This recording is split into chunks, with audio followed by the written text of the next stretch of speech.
Ladies and gentlemen, boys and girls, children of all ages, non-binaries, and transgenders, because we don't discriminate, this is the Ultra Heelz Wrestling Podcast, live from Bravery Studios, Clifton, New Jersey. I am Darth Messiah, the Dark Side Savior, always and forever, on his worst behavior. Mr. DM, find me on Mama's DMs. Why? Because I'm trying to get my baby, nobody can stop me. I'm working on my enunciation and fast speaking. I usually mumble my words. I'm working on it. You try to be Twister, I get it. Yeah. And on the phone, as always, the OG, the triple OG of the Ultra Heelz that talks all the shit. Yeah, already know who it is. Your boy Alex the motherfucking Hill, a.k.a. the Stanley of podcasting, also known as the leader of the Fuck the Mr. McMahon group, and also known as the man to be a girl to cripple cross space and make her run to a cross space. Yeah, all that. And once again, the newest member of the Ultra Heelz, Superstar Sal. What's going on? Do you like that nickname? We got to work on a nickname for you. I mean, I actually have a gimmick name. Okay. But for the purpose of said podcast, I don't mind it at all. Okay, we'll rock with it then. We will rock with it. I was just showing, some pictures of my glory days. All right. And in the back, we got the great Malcolm Carter, the only man then greater than the wall in China. Very true. What's up with you, Alex? Oh, man, you know me. Yelling at the world, laughed in my boss's face. You know, the usual, my life. Yeah. And on programming notice, the Ultra Heelz, me and Alex, we recently made an appearance on the Double Turn podcast. You can find them on Spotify, Apple Podcasts, Google Podcasts, and other minor platforms via Anchor. Go check us out. It was a pretty good time with a couple of how does the Young Buck say? Good brothers? A couple of good brothers? Yeah, it was a bunch of good brothers. Yeah, we had a nice conversation about some recent events in wrestling. So go check them out. Check us out. All that good stuff. Let's see. Where should we start? We'll start with AEW this week. AEW once again has hit the million viewer mark. I believe this week's viewings was 1.104 million. So slightly down from last week, but still over a million. What do you think about that, Alex? I'm just surprised because, this whole switch up is just giving them more ratings at this point now. So I'm okay with all this for the time being. Yeah. I don't see them staying over a million long term. It's basically they're starting fresh, because if you think back to when AEW first launched, first week 1.4 million, second week 1.2 million, third week a million flat. By like week 6 they were down to 900,000. So I think it's just going to repeat the cycle. Yeah, basically. I just want to know how long it's going to take for that to hit. But on a positive note, I think this week's episode of Dynamite was their best episode, probably like top 3 all time. Minus any of like the on TV pay-per-views, just like a standard episode of Dynamite, this was probably top 3 in my opinion. Yeah, I can give it a top 3, top 5. Because they didn't do too much. All the matches achieved something, getting somebody over, building up a feud, and then because you had Ricky Starks against Hangman Page, two great young guys, athletic.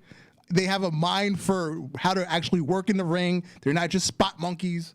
You had Powerhouse Hobbs against Christian. Basically, was like the older guy teaching the young guy kind of thing.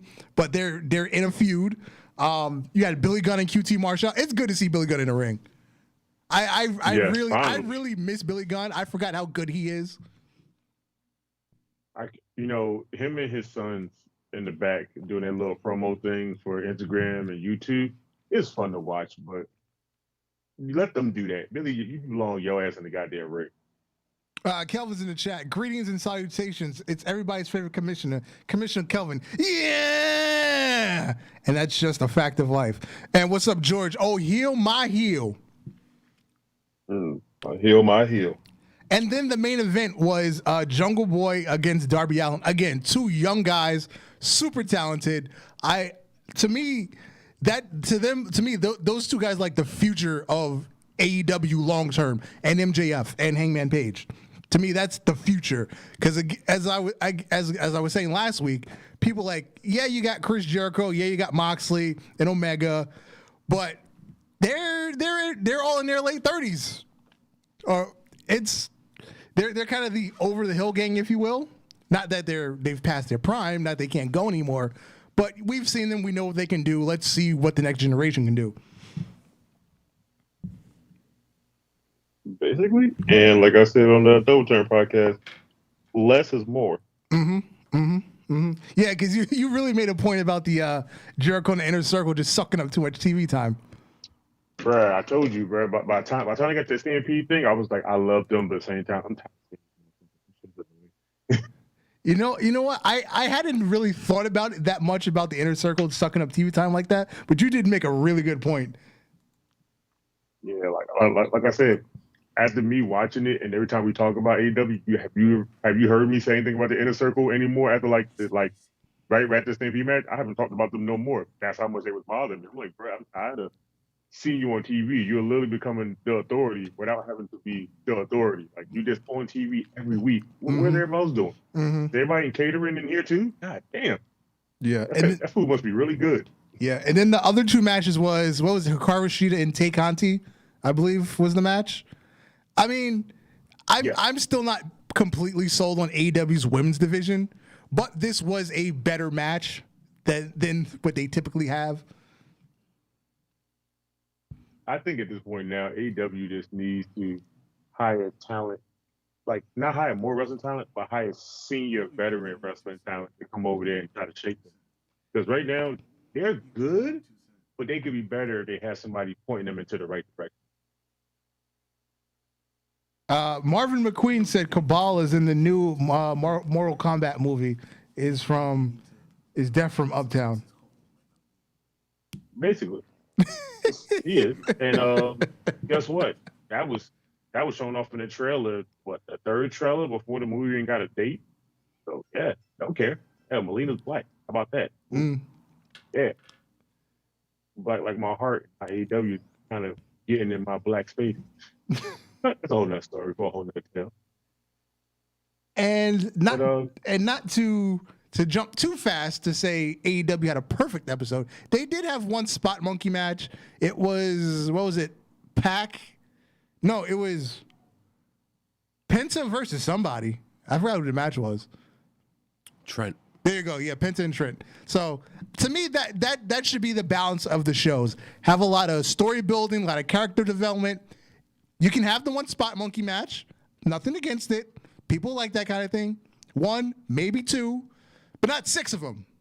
I can't do 6 spot monkey matches in one night. I can't. I just can't. I can't if it's ECW. Well, that was the originator of the spot monkeys. Dead ass. Those are the spot gorillas. Everybody's a spot monkey. Word.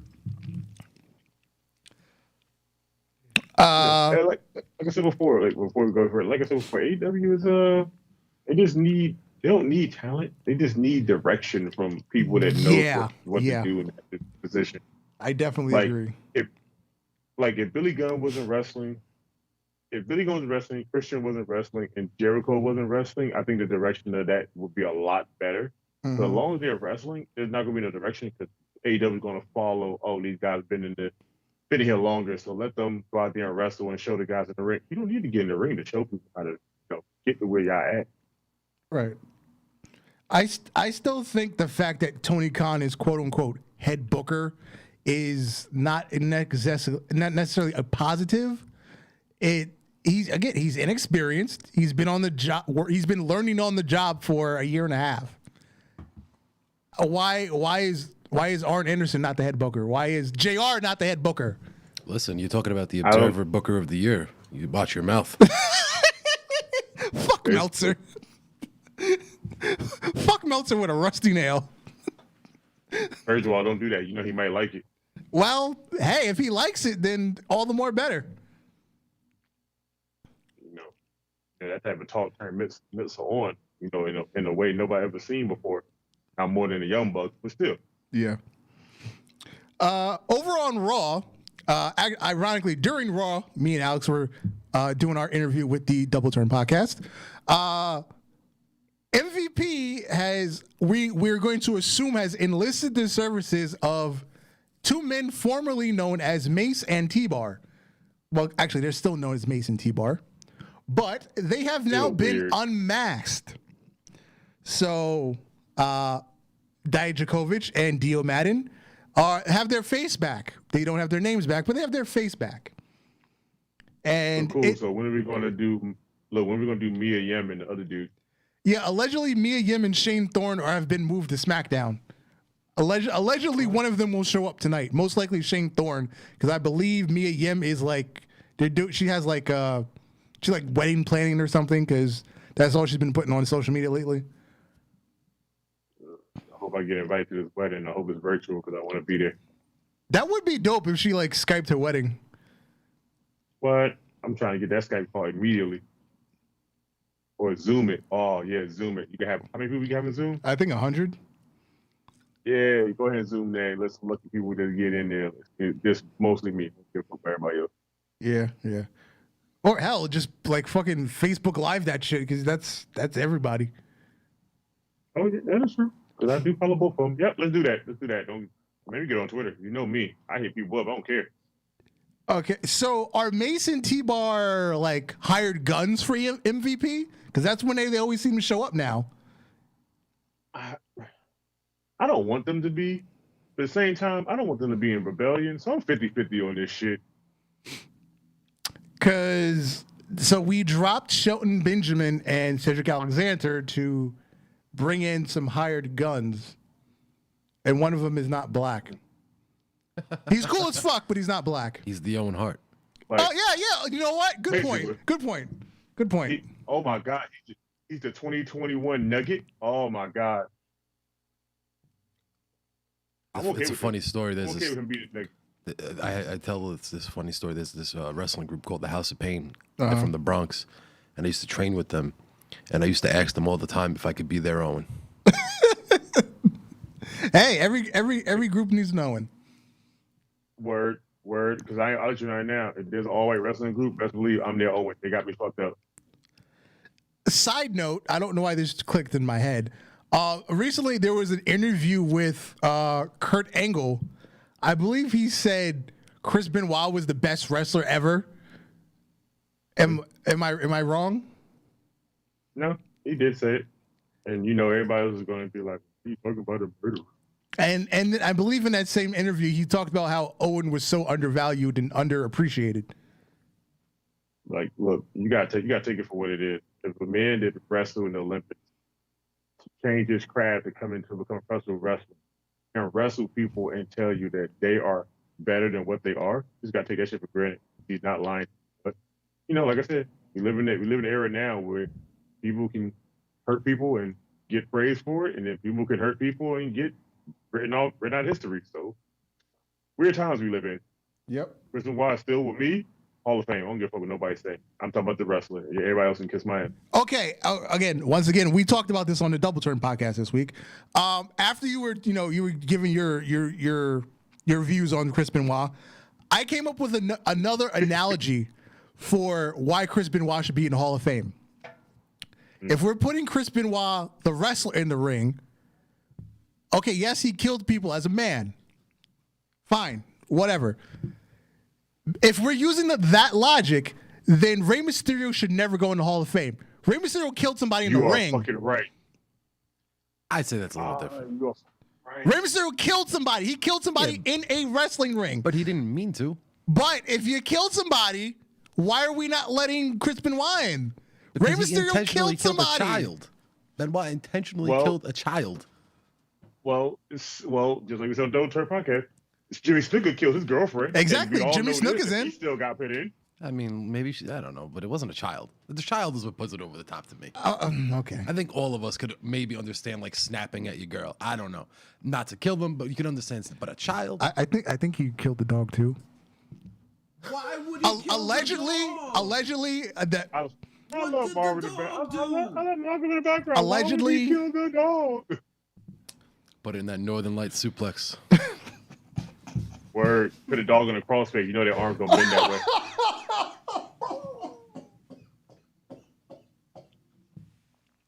You you know, I can say that I got dogs. So, you know, they look at me and let me do whatever. They love me for some weird reason. I don't know why. But yeah, like I can understand where you're coming from with the killer child, but like I said, we're talking about the wrestler, Yes, not the the human wrestler. being. Because I'm not gonna lie, that's how they fit Snuka in there and Vince and like at the Telsman outside the ring and they explain that whole thing and then they went into so great detail and then you hear Vince went in the room and talked to them and came out and just said go home. So you just gonna overlook the fact that he murdered a woman and the family still want justice for it. He died and you still put him in the Hall of Fame.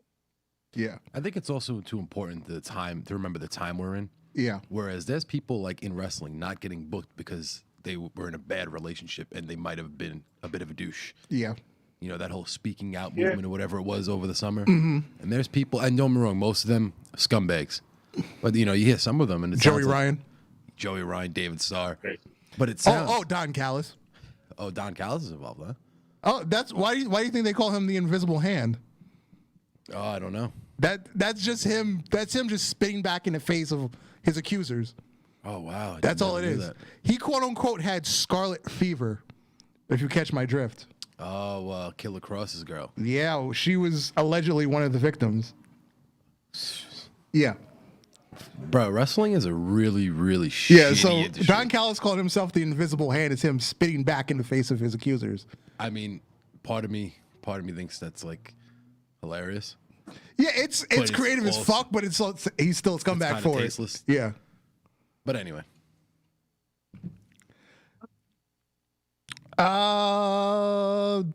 Impact. I actually caught a little Impact this week. How was it? It was pretty good, pretty good. But the important part of Impact, Rich Swann's promo.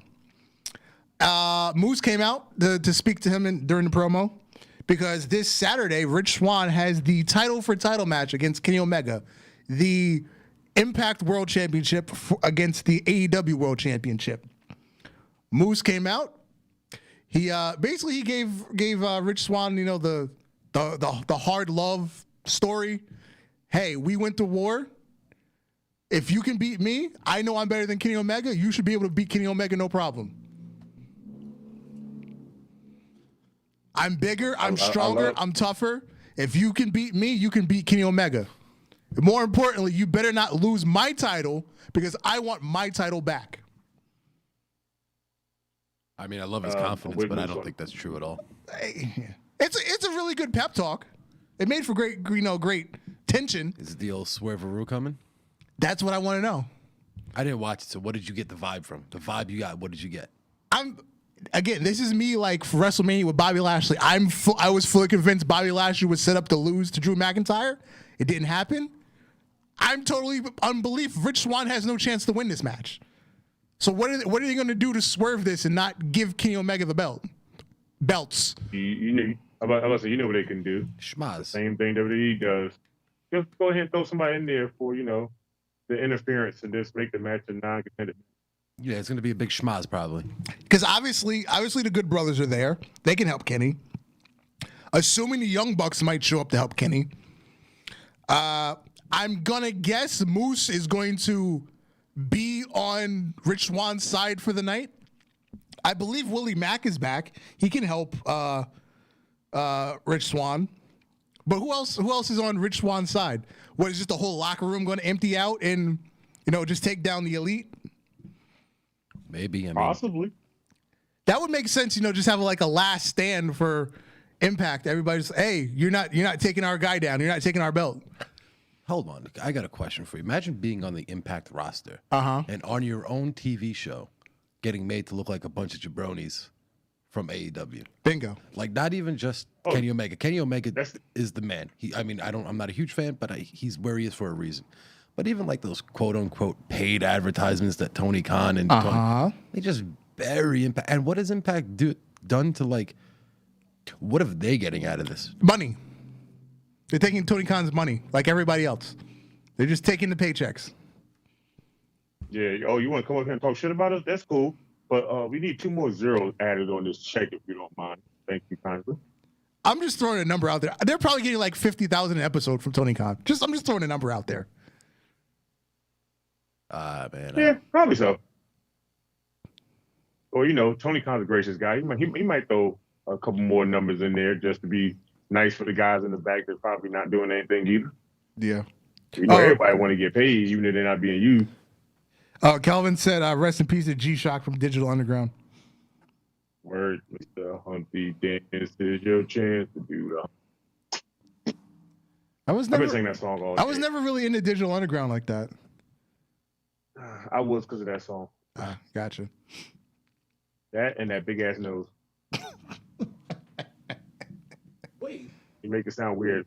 Yeah. What? Mike, what the hell are you talking about back there? Malcolm said never mind. Okay. Well, never mind it. Moving on. The Mickie James situation. So, yes. so obviously last week, we'll let you get your whole spiel on the situation after we talk about the Mickie James situation.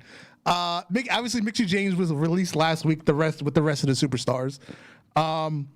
So in the mail, she got a package.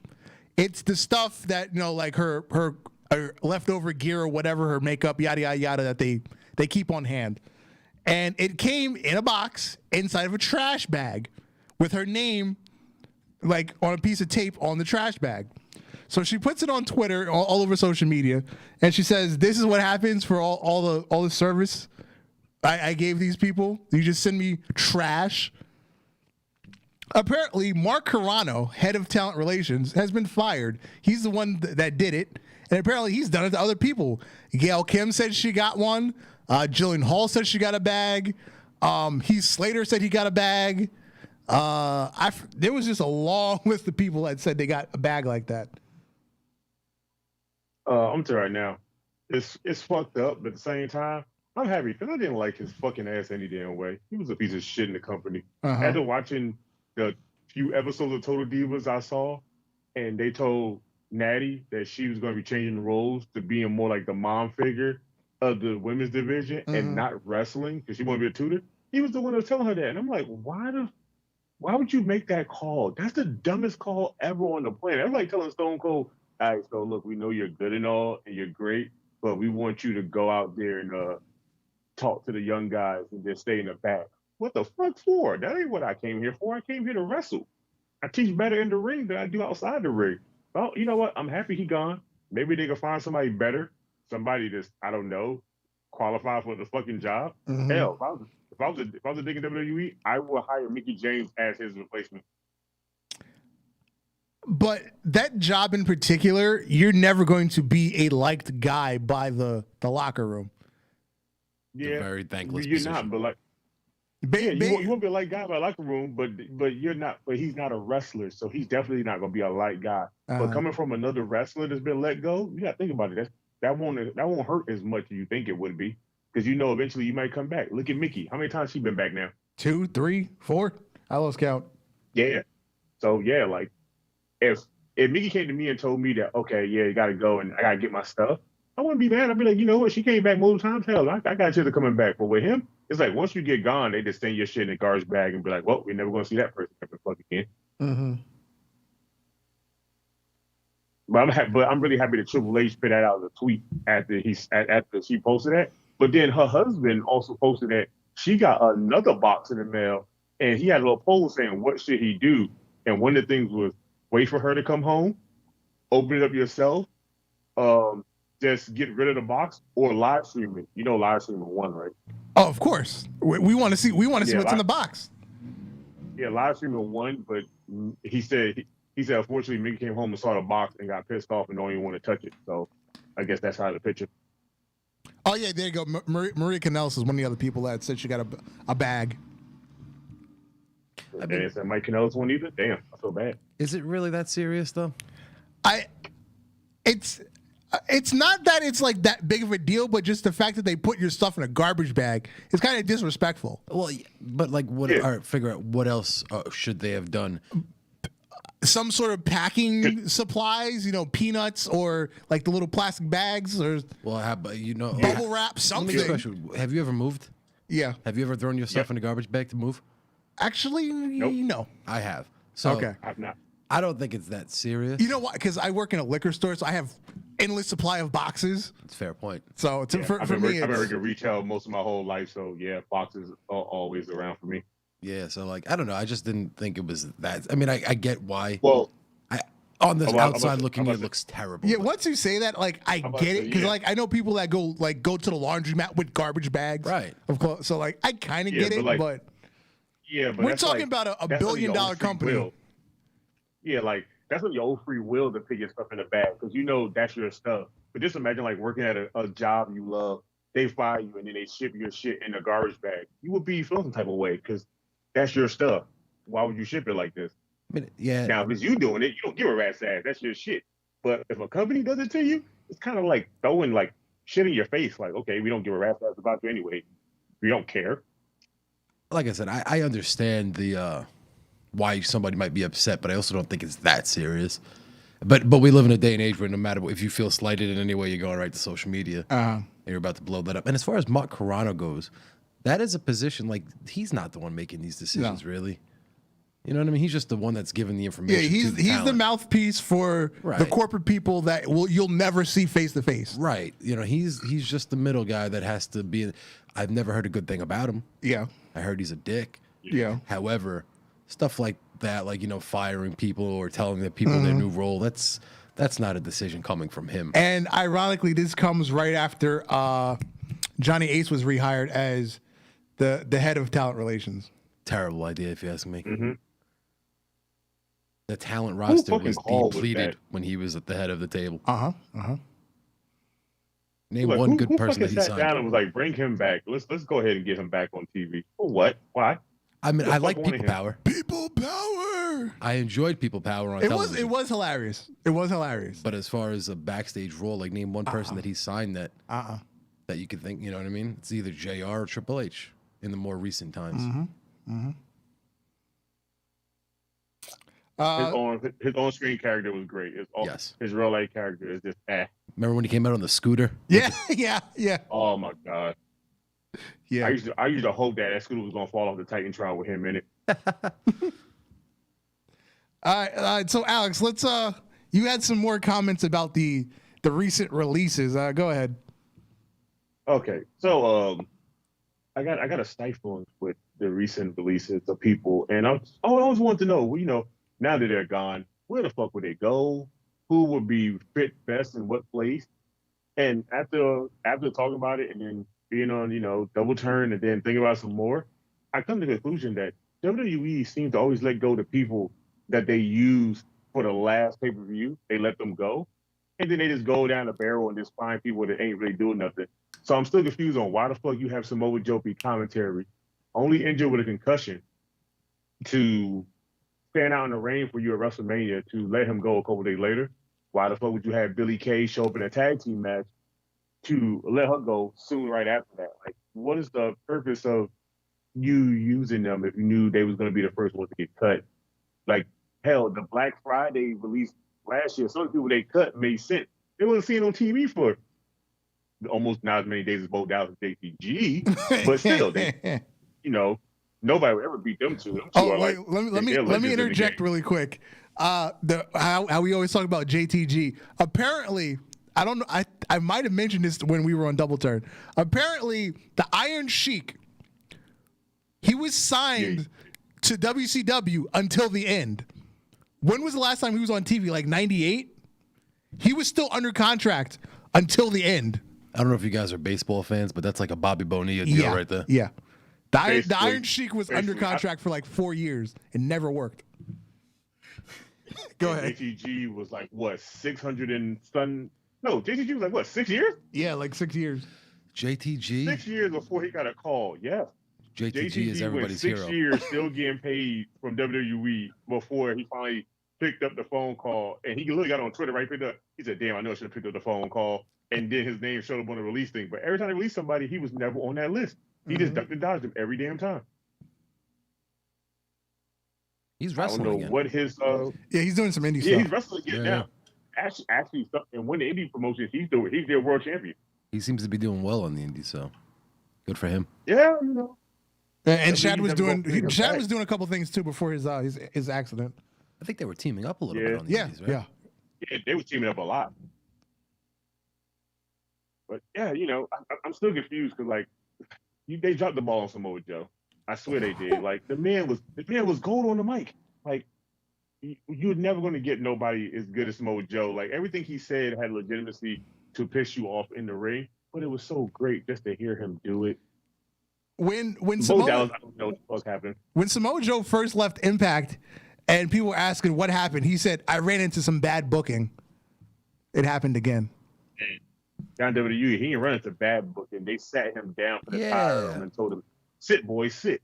I was about to say, I think they booked him pretty strong when they did. He was the United States champion. Yeah. He was in the mix for the world title pretty much regularly. Yeah. And not everybody could be on top at the same time, Yeah. I think they could have given him and Brock another 10 minutes. The Attitude Era, how many people had on top at one time? Attitude Era, how many people were on top? Like 20? Yeah, and you only had one belt at the time. You have two now, and you still can't get people to be on top that are good. That's why I always say in 20 years from now, we're gonna look back and like, who were the stars back then? Roman Reigns, Seth Rollins. We're gonna remember the Shield. We'll remember AJ Styles, Daniel Bryan, and who else? That Drew McIntyre maybe. If he gets another 2-3 good years, Brock. Okay, we'll remember Brock, Cena, Orton. Yeah, but Cena and Orton's like kind of like they're like yesterday's news kind of deal. I see what you're saying though. But if I had to pick one of those, but when we think back to the Attitude Era, everybody was a star. Even the mid-carders were stars. Yeah, but they weren't on top. You know what I mean? Like I understood they weren't like main eventing. There's only a certain amount of guys that could main event the show and go for the world title. And unfortunately for Samoa Joe, we got to remember he's also older. Yeah, I think he's 41 now. Yeah, something like that. He's also not. I mean, I don't care. I don't think, but I think WWE looks at it like he's not in the best shape. You know what I mean? Like, but WWE always say people are not in the best shape. But then you look at these people when they're not WWE and they still put on 5-star fucking matches. WWE's a weird place. They want you to look a certain way, but they got to realize people out here can do the same shit you want them to do and bring in money. They don't have to look like how the hell you really want them to look. Look at Keith Lee. Motherfucker as big as Brock, strong as hell, move like a luchador. Where you ever want to see that again? Keith Lee's bigger than me. I could never do the shit he does. You want to talk about dropping the ball on somebody? They did that pretty quick on him. Yeah. Well, he's also injured, so. Yeah, but even before he was injured, man, they were. I mean, they gave him that win out of the gate against Randy Orton, and then they gave him. I think they put him in a title match, and then after like Survivor Series, it was just. Yeah, didn't he drop the Bobby Lashley a couple times? Yes. Yeah. I mean, don't get me wrong, everybody should be jobbing at the Bobby Lashley right now, but that's why, wrestling is what it is. You don't have to put them against each other. Kelvin said JTG has a match tonight against Homicide. That'll be fun. Oh, that's right, he does. Fuck. I'm going to go look that up after Anybody the show. know where? See where I can watch that. Nah, he says he doesn't remember what promotion. It's probably out here in New York. I got to look that up. New York, New Jersey. Is it Pro Wrestling Magic, maybe? I don't know. Nah, it's not Pro Wrestling Magic. It's GLW, I think. Oh, yeah, it might be GLW because they usually run on Fridays. I don't know. I got to see that match because I got to see him. I got to see him fight. I got to see him fight Homicide. Homicide did put on a little weight, but that motherfucker's still out here killing the game. But yeah, like I said, the talent releases are weird because now, like, where do you think people are going to go at this point now? And let's not all say AEW because I don't want to see everybody ass in AEW. I just want to see everybody go somewhere and prosper, and what they want to do is wrestle. Honestly, I see Samoa Joe going back to Impact. To me, that makes the most sense. I can see him going back there too. I can see also, what is Zack Ryder's wife's name? Chelsea Green. Yeah, I can see her going back to Impact because she was good at Impact. I can see her going to AEW. They need some help in that women's division. Well, no, I see Impact because she has the most ties with people that would make the most sense, like Deonna Purrazzo. No, 100%. But I think AEW would benefit from a talent like her. Yeah. I honestly, I would see the Iconics more likely going to AEW. Really? I see them more likely going to Impact. Well, although, you know what? Maybe Like Billie Kay bring her resume gimmick and join the Dark Order. Oh my god! But they kind of already have that kind of like dynamic with the Anna Britt Jay? Baker and Reba. It's kind of a similar dynamic. Yeah, her name's not Rebel, as she likes to say. Rebel, Reba. It's not Rebel. My name's not Rebel. Rebel, Reba, Caucasian chick. I don't give a damn. Oh man, I don't know, but like I said, I kind of want to see everybody prosper because I know everybody has their thing. Well, WWE's the be all end all, and then get there and then get shitted on because they can't live their dream of what they want to do. It's fucking sucks. Like I just want to see everybody prosper and go somewhere and actually do what they're capable of. Because like Christian, who the fuck thought Christian was ever gonna come back and wrestle? Absolutely. Not none of us. And then go to AEW, and what's the first thing they do? They put him in matches that he feels that he's safe in doing. And look at him. He's liking that Mr. B. You know, WWE, once you get hurt, you sideline. You sideline to further notice. And if you do good in the small job they give you, that is your permanent role going forward. You no longer have a dream in here. You're just going to work on the sideline. Kelvin just sent the JTG match. It's VIP wrestling. It's in Brooklyn. See, What? I didn't even know that was a place. Word. You know, that's always been his stifle for in the beginning of the song, wasn't it?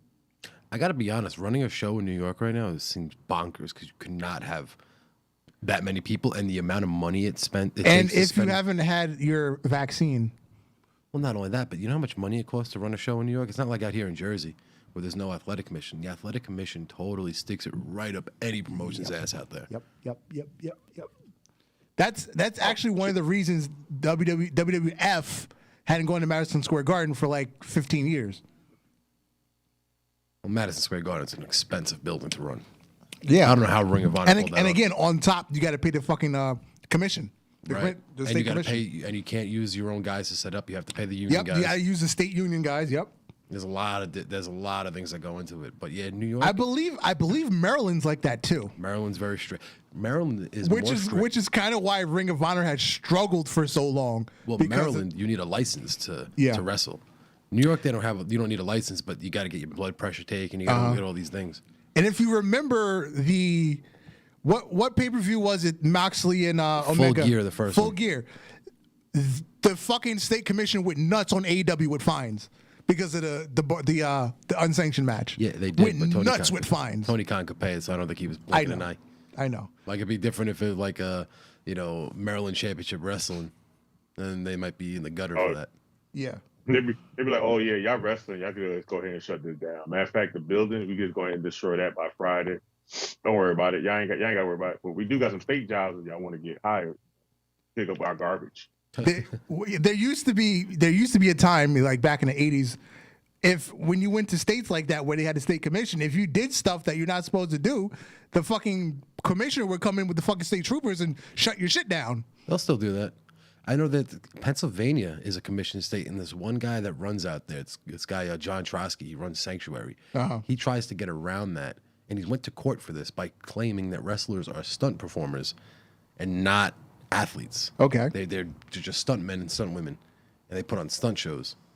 Right. And I know he took the athletic commission to court. I don't know how it turned out for him. Probably not well, but there's ways around it. That is a smart counterbalance to try to go against that. That kind of also goes into the thing of trying to get a wrestlers union because the SAG, the Screen Actors Guild, at one point they were looking to help the wrestlers get a union because they're technically TV performers. You're technically an actor because you're on TV. Well, at least for the major companies, not Uncle Joe's Backyard Wrestling. Hey, there's a lot, but you know what? There's a lot of backstabbing in wrestling, so it's like you'd have to get it's gonna. Yeah. I mean, I think it'd be a good thing, but I don't see it happening at least anytime soon. Right. And Tony Khan still isn't paying insurance for his employees. Neither is WWE, right? No, but that was one of the things they were talking about with AEW was, we're going to treat our wrestlers better. We're going to pay for their health insurance and they're going to get a pension. And I don't think he's done any of that. Well, you know what? Let's see how he operates when the pandemic is over and he's selling out buildings again. Because maybe that'll benefit. Like maybe, you know what I mean? Yeah. There's different things. I think there's so many different variables right now that we kind of have to give all these people a break on because just you're not making as much money as you once were. You're not, that live gate you're not getting. I look at it this way, like with major sports like the NBA and MLB, the money you make at the gate, that's not even like money you pay your athletes. The money you make at the arena, that's to pay the arena people. That's to pay the TV crew.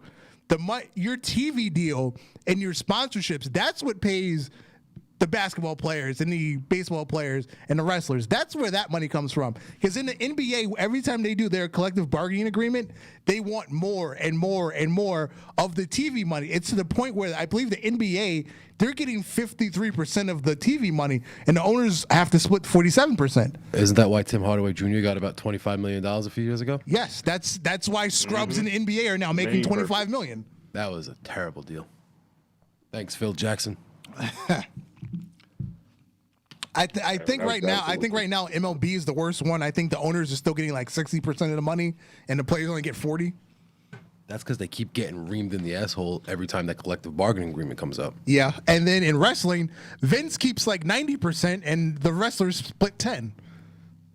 But then again, wrestling's always been that way, going back into the 60s and the 50s, where everything was a handshake deal. The main event guy gets 5% of the gate. The rest of the roster splits 5%, and the promoter keeps the other 90%. No, that's essentially, back in the day, it was your paydays were dictated on the house. Yeah. If nobody showed up, nobody got paid, really. And it's a shitty way to do business, but I mean, at the end of the day, that's just the way it is. Yeah. That's why the world champion was usually part owner of the territory. Guys like Jerry Lawler, Jerry Jarrett, the Von Erich's dad, or the Hart family's dad. Oh, Stu Hart. Stu Hart. I don't think he wrestled for Stampede. No? I don't think so. I mean, if he did, it was very, very long. But all his kids did, so I mean, it's the same thing. But yeah, that was the way back in the day. You, as one of the top guys in the company, you had to buy into a piece of the territory to get the most money out. I heard a story that the old WCW NWA championship, when they told you like, hey, you had a place to deposit on the belt. And then that was when Flair said, fuck it, keep my money, and he left with the belt. That's a beautiful belt. That is a beautiful belt. Because who else other than Flair can say, fuck the 20,000, keep it, I'm leaving with the belt. It's a beautiful belt. First of all, who was going to tell Flair no? That's the real question. That's true also. Yeah, because the deposit for the NWA championship was $20,000. They withheld $20,000 of your pay, and you got to be champion. It's such a mark. Yep. Let's see. Backtracking, Alex. You also wanted to talk about WrestleMania, right? I think you had some WrestleMania comments. Yeah, but I kind of forgot all the way the matches went right now on top of the damn head. Let me see if I can pull up some WrestleMania results and maybe jog your memory. Yeah, please. What about Bobby Lashley versus Drew McIntyre? How'd you feel about that? Oh, yeah. Let's start there. Oh, weirdly, I thought Bobby was going to lose, but then after remembering that they literally broke up the Hurt Business, I was like, he got to win at this point, because if not, that was just a whole waste of time altogether. So to see him win the way he did, dominating Drew, I was happy as hell for that. I damn near cheered. I thought Coffee Mania started all over again. Word. I'm not a fan of like the hot potato with the belt, but I wouldn't mind seeing these two traded off for a few months. Mm-hmm. Yeah. Oh yeah. Like how they did the whole back and forth with Drew and Randy Orton. That was getting on my nerve after like the fourth fucking time. Yeah, but I think these two, because they're fresh faces in the main event scene, I think it could work out better. And you got MVP involved, and he is the personality on the show right now. The master manipulator as well. Yeah, and again, I'm interested to see where they're gonna go with are they gonna add members to the Hurt Business or what? You know what I mean? I'm interested to see what they're doing with this. Mm-hmm. Let's see. I was from the beginning. Did you give a damn about Dana Brooke's nipples? To be honest, I didn't even know the shit happened because I wasn't by the TV. But I did go online and try to find it, and everybody has we got the photo here, and you click on it, and it's like a blurry mark over it, and then you got to subscribe to some stupid shit. But no, I still haven't seen it. Because Peacock works fast. They censored that shit immediately. I think I have it on my phone, actually. Oh, you do? I think. Yeah. Pretty sure it got sent to my buddy's group chat. If you do, I'm gonna need you to go ahead and send that my way. I'm surprised it's not like on Pornhub or something. It's not. I tried. I'm the first. You went everywhere. Literally, that's the first thing. I went to everything. Like as soon as it was like, oh, she had nipple slip. I said she had nipple. Kate Dana Brooke nipple slip. WrestleMania Google search. I checked every goddamn thing. Nope, not a one. Well, you sons of bitches. I'm supposed to be on my side. If I can find everybody's news, why the hell I can't not find a nipple photo? I'm confused. Mm-hmm. How much of a waste of time was Braun Strowman and Shane McMahon? Order food break and wait for it to show up. Okay, moving on. Bad Bunny's debut as a wrestler. Bruh, I kind of want to see him wrestle again. He was I don't like Bad Bunny to be in WWE, but after WrestleMania, he got my respect. He got my respect real good after that point. I did not expect for him to show up and actually be in that damn match for that damn long for a celebrity. I had confidence that he'd do well, because leading up, he was like taking bumps and things of that nature, so you could tell that he was kind of taking it seriously. Mm-hmm. Yeah, and he jumps off the top rope better than Snoop Dogg.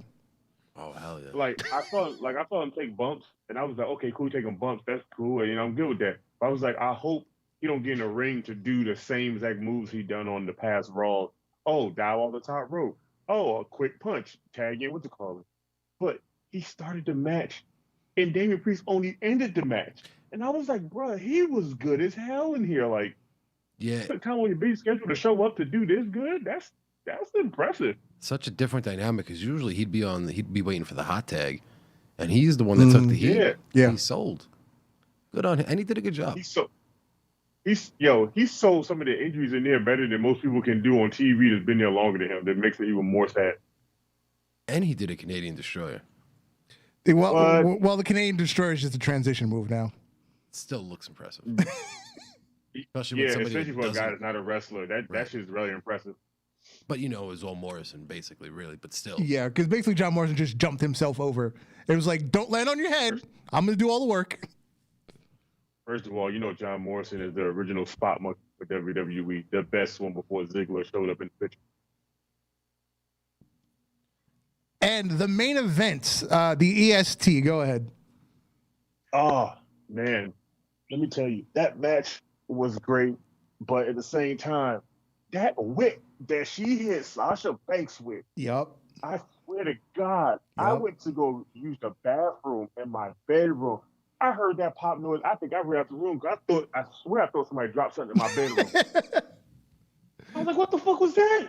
I saw Sasha. I was like, did she just whip the shot? Did she let that gas? I was like, oh, hello. When did we start doing this? Huh. She picked the best time to hit the best whip of her career. What? And she hit it in front of a live arena, and that pop sounded like it was done at the fucking performance center. Uh-huh. I was like, yeah, I give it to her.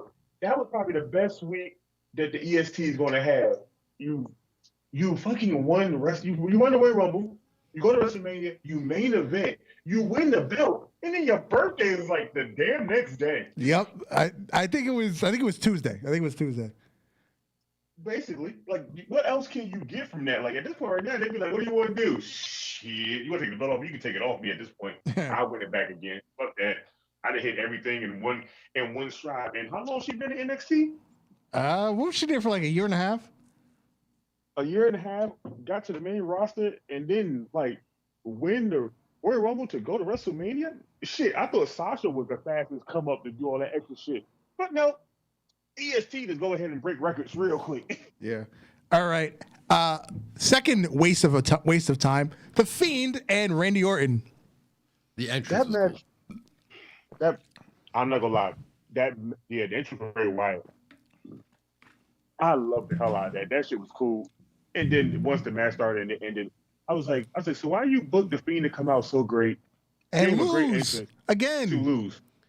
This guy has gotten destroyed with sledgehammers. You name it, he got fucking fried on pay-per-view. Mm-hmm. And then he just loses to the RKO. Yeah. At least the match didn't overstay its welcome, though. Okay, First of all, wait. That no sell Randy Orton backdrop on the table. Uh-huh. How you let somebody no sell that and still lose? There's not many people that no sell that shit. They know they just take it and roll with it. He popped right up into a mandible claw. I said, yeah, they giving him too much little freedom. He's not gonna win this shit. It was good while it lasted. For our stay home with his beautiful wife. And now for our Nigerian constituents, because we are the one of the top 3 podcasts in Nigeria, wrestling podcasts in Nigeria. Is that a real fact? Yes, it is. We have the analytics. We have the analytics. We are the number 3 best wrestling podcast in Nigeria. In Nigeria, in the sports category, we are 213, but in wrestling, we are number 3. Yes, we have the analytics to prove it. The Nigerian drum fight, Big E and Apollo Crews. That was such a disappointment because they didn't. All they had to say was, "Oh, we're doing a no holds bar match, but we're gonna make it like Nigerian style." They didn't even use the drums. There was drums. They didn't touch them. I seen somebody on social media say that Hulk Hogan should have been the special enforcer for the match. Oh my god! You know what? That'd have been more entertaining than that damn match if he'd have showed up. Hell, if he'd have just called commentary, I'd have been more invited into that damn match. I enjoyed the match. It was what, 6-7 minutes. It was 5:50. All right, and Apollo Crews. I mean, I'm happy that he's finally getting. He's got a personality now. Yeah, you know what I mean. And I hope to see I'm more happy. from him. I'm happy for him too, but at the same time, like y'all built this up over a couple of weeks. You changed Apollo. You changed Apollo Crews' whole demeanor. You had him talk to Roman. Now he's taking his Nigerian heritage. He's showing up with this godforsaken bad accent, but whatever. Who cares? You know, we done heard many worse ones before. And then you fit him into a match that you didn't explain the rules until the day before the damn pay-per-view. And then it was like, okay, what was the whole purpose of you telling us the damn match? It was going to be 6 minutes long and you was going to have somebody interfere. Yeah. All right. Rhea Ripley, she also conquered the women's division on Raw. She beat Asuka, and she's now the Raw Women's Champion. I'm still confused at the fact that her and Bianca both was the last 2 run-ups in the Royal Rumble to win WrestleMania together. How the fuck did that happen? Yep. It's there, as I've been saying, they're ushering the next generation of the women's wrestlers in WWE. I wanted Bianca to win the Rumble so bad, but I was so conflicted because the number that I drew was Rhea Ripley's in my Royal Rumble. In your pool? Yeah. Because if you think about it, you know, Charlotte, Sasha, Becky, Alexa, they've been a main wrestler with what, 5-6 years now? Shelf life for women wrestlers, they're coming to the end. Yeah, but it's also a different time. You know, we're talking, you know, I guess over the whole, but you know. Yeah. This is all very new. It's still very new. Yeah, the current era is still very new, but yeah. Technically speaking, we're coming to the end of that generation of women. Sure, because, you know, some of these, you know, if they want to go and have children, so unfortunately for them, they have to carry the baby, so you can't partake. Well, it is 2021. They can conceive the baby, but then they can put it in their male partner. Men can be pregnant in 2021. It's possible. No. They can create an artificial womb. No. No? No. You're not a forward thinker, Malcolm? Game over yourself. You're not a forward thinker, Malcolm? No? Everything. Hey, Malcolm. Hey, Malcolm. This ain't your show. We ain't game over right nothing over here, sir. No, I'm sorry. That was like, come on, man. Come on, Malcolm, son. Don't make me come to your show and game over you on anything you say. You know I will listen to you very carefully. Look, man, you didn't come last week. You ain't come this week. That just sounds gay. You saying that out loud. Oh yeah, Kelvin. I'll get to that. All right, Alex, hit the main event, and I got one more topic before we go. What was the main event? The triple threat. The triple threat match. I hated the fuck off that damn match, and it still pisses me off. Because I didn't want Daniel Bryan in there. Even though they wanted him, I didn't want him. I just want to see Edge and Roman go at it. I want to see the head of the table go against the man that was gone for, what was that, the 11th year that he was gone, like to the day of that WrestleMania? Something like that. Yeah, I want to see them two go at it. You have A man had a broken neck comeback. Grew, boom. He only had a few appearances. Fort Randy. You bring him back for the Rumble. He wins at going in the beginning. And you think, okay, he's destined to try to get his belt back. Maybe he'll be the guy to get Roman to run for his money. And he just throw Daniel Bryan to the fucking middle again. If he already had this at WrestleMania 30, I don't need to see Daniel Bryan in another fucking match after he done had 2 already and been world champion already once before. I didn't care for it. It pissed me off. I'm just happy that Roman won, and it's sad for me to say that. I'm happy Roman won, so we could no longer see Daniel Bryan right now. It just hurts my fucking nerve. All right, did you see the beef between Dave Meltzer and Charlotte? No, I heard somebody talking about it on Twitter, but I didn't go look. Apparently, the reason Charlotte is off TV again is to have more surgery. Allegedly, she's having dental work done. Per Dave Meltzer. So do we per really Dave Meltzer. So she was just off of TV for, what was that, since like October or whatever. She went to have her boobs fixed because one of them popped again. And apparently she had some other facial work done while she was out, allegedly. So yeah, Meltzer's apparently he's been on the internet body shaming Charlotte. I seen what he said because I literally seen that like right before I left my house to come here. On Twitter. I mean, it probably, you know, it seems ignorant of him to say it, but I don't. The way he said it, I also don't think it was that bad. Like he's not like I don't think he like outright offended her. He's misinformed, which he usually is, from what I understand. I think he's gotten very arrogant in his older years. He just wants to be God. Didn't he say people booking shows book because of him, or according to what you know what I mean? Yeah. Which you know what though, he's not wrong, because people want to appease to him. So they which is a problem. 100%. Yeah, people want to appease him, but then you have the people out there that knows that that's what he do, and then they talk shit about him, and then he talks shit back, but they kind of ain't in the wrong. It's just that Mr. watches only certain people he like with his Jorgens and his bottle of tissue next to him.